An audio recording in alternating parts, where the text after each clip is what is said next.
Écoutez bien, ce soir, on va parler de votre portefeuille. Comment éviter de se ruiner avec sa mobilité en cette période de crise des carburants, l'électrique à la cote évidemment, et pourquoi pas d'occasion, il y a de réelles affaires à faire. Et puis on va aussi parler de la mobilité douce, un petit peu de vélo. Le prix des vélos a augmenté, mais il existe toujours des bons filons pour se procurer un biclou à moindre coût. On en parle tout de suite, juste après ça, générique.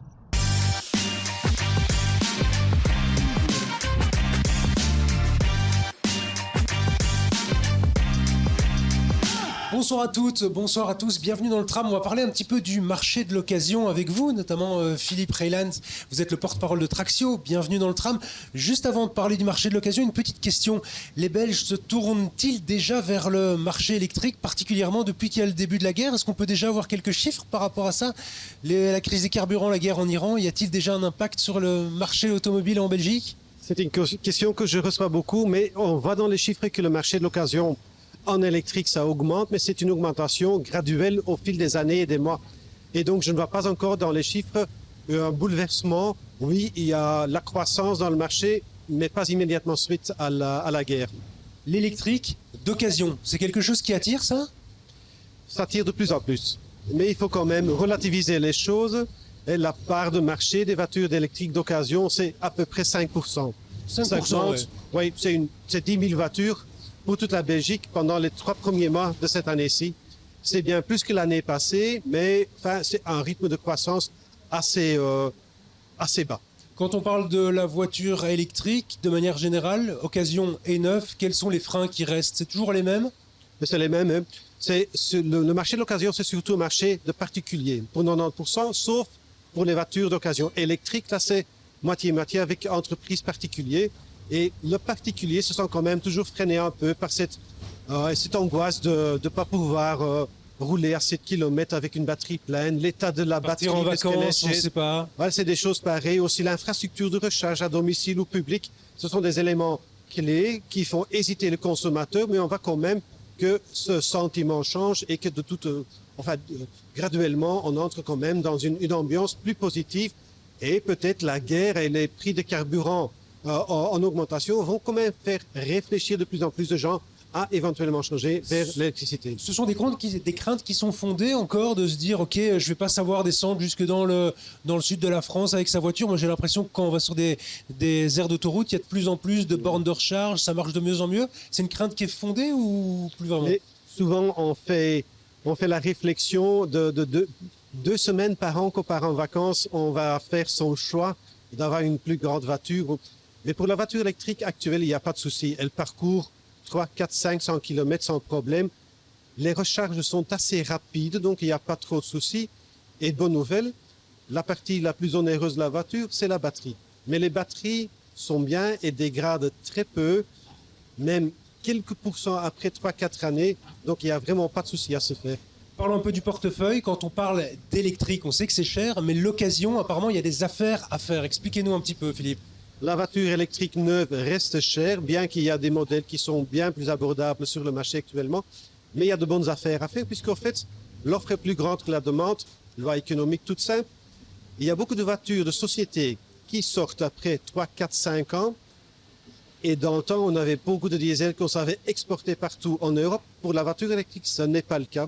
Et donc, ces voitures restent pour une grande partie sur le marché belge. Là, il y a très peu d'amateurs.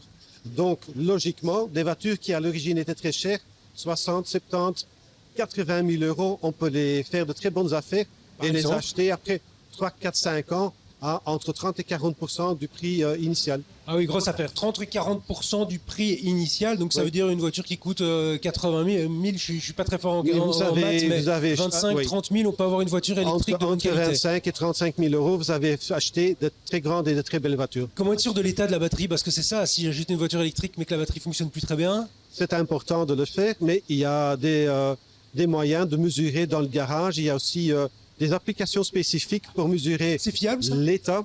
C'est fiable. Il y en a qui sont aussi reconnus, par exemple, par Carpass. Et on va, dans le futur, mettre aussi ces mesures sur le Carpass de façon qu'on soit sûr quand on achète une voiture électrique, elle est de bonne santé.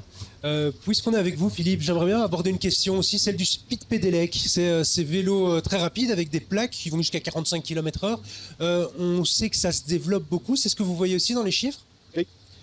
Le marché du neuf a explosé. Maintenant, il a ralenti un petit peu et il reprend cette année-ci. Mais le marché de l'occasion, surtout qui est en plein essor, dans le premier trimestre de cette année, plus 60%. En 2 ans, le marché a doublé. Donc ça, c'est vraiment incroyable et c'est grâce au leasing.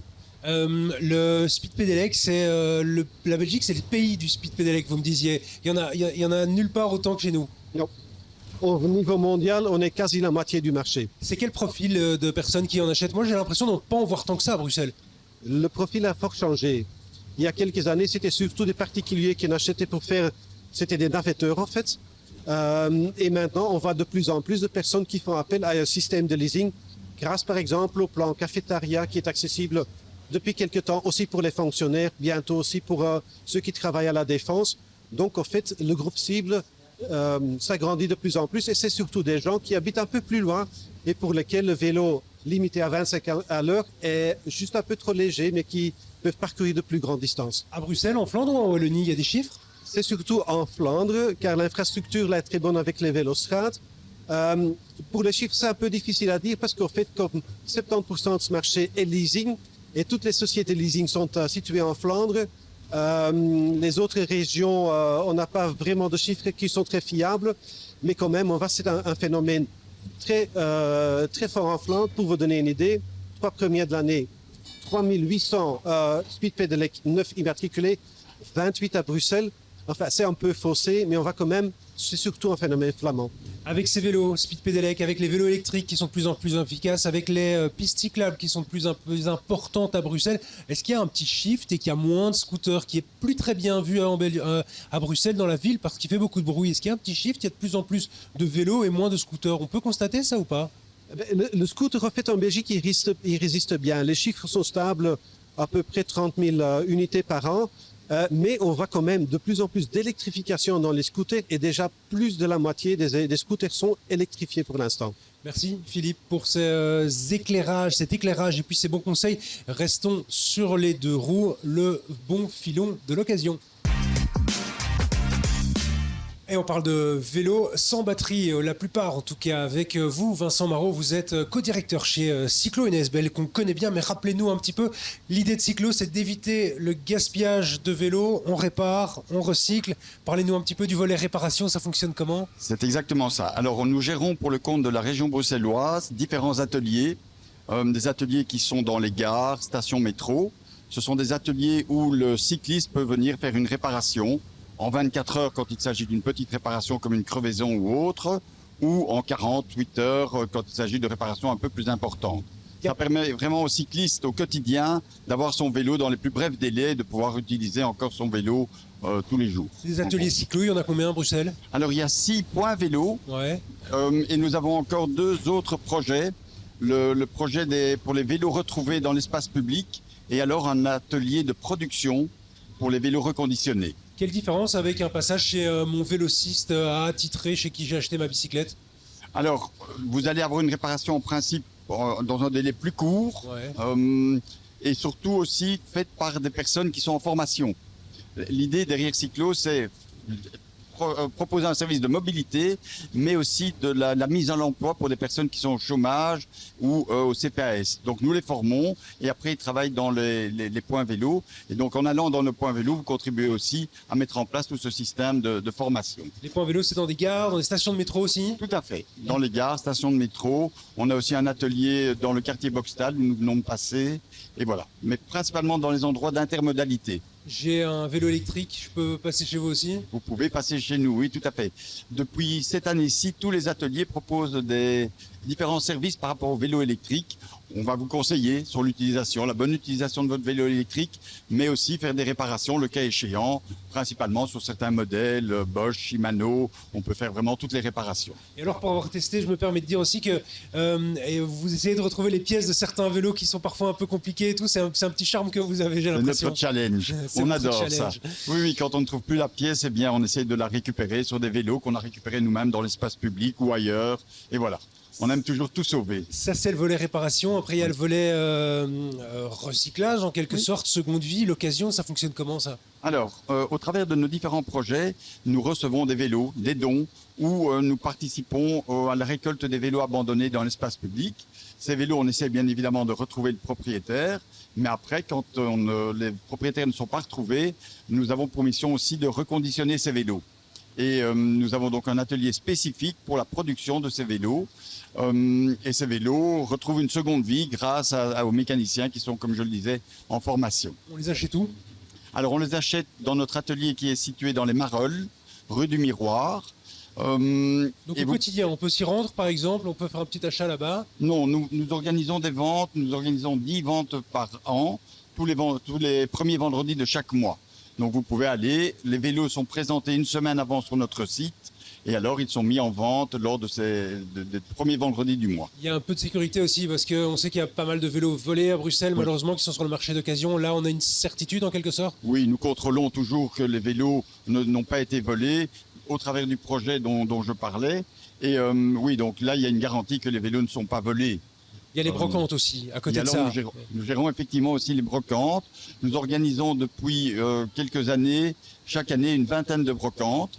Alors l'idée de la brocante, c'est de permettre aux citoyens de sortir son vélo de la cave et de permettre à une autre personne de racheter ce vélo. La personne qui va racheter le vélo saura d'abord que ce n'est pas un vélo volé, première chose, mais aussi aura une idée des frais à réaliser sur le vélo.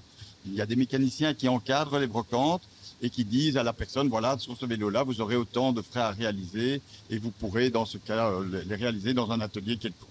J'ai été une fois à une brocante cyclo, il y avait énormément de monde, j'ai abandonné avant même que ça ouvre parce que la file était beaucoup trop longue. Il y a des trucs et astuces ou quoi? On peut réserver en ligne, comment il faut faire? Premier arrivé, premier servi, ça se passe comment? Premier arrivé, premier servi. Mais comme je le disais, on essaie de développer au maximum ce projet, d'en proposer un peu dans toutes les communes de Bruxelles. Et donc maintenant, au début, il y en avait 5 sur l'année, on est arrivé à un nombre de 20. Et donc logiquement, ça permet quand même à tout un chacun d'obtenir un vélo. Mais effectivement, il faut être là tôt. Tout un chacun, pour enfants, pour adultes? Enfants, adultes, tout à fait, oui. Petite question par rapport à l'ASBL. Cyclo, on sait que les ASBL, on a beaucoup parlé ces derniers temps, elles ne se portent pas très bien. Comment se porte Cyclo? On est dans une dynamique de déploiement, de consolidation, de rétractation, pardon, peut-être? Alors, Cyclo se porte très bien. La seule chose, c'est que c'est vrai que tous les projets dont on a parlé nécessitent des financements. Et le problème, c'est que les financements, depuis l'absence du gouvernement en 2025, ont tardé à venir. Et donc, c'est vrai qu'il y a eu des situations un peu tendues au niveau du flux financier. Maintenant, ce que l'on constate aussi, c'est que toutes les personnes que l'on rencontre, quelle qu'elle soit leur mouvance politique, apprécient le travail que l'on fait, est consciente de l'importance au niveau de l'emploi, de la mobilité, du travail qui est réalisé et soutiennent la SBL. La seule chose, c'est qu'on sait aussi que la région est dans des situations financières relativement délicates et que probablement on ne va pas pouvoir croître, mais plutôt nous demander de faire quelques économies. Voilà. Merci Vincent Marot pour ces explications. Merci à toutes, à tous de nous avoir suivis. Je vous souhaite une excellente soirée. On se retrouve la semaine prochaine. Même heure, même tram. Belle soirée.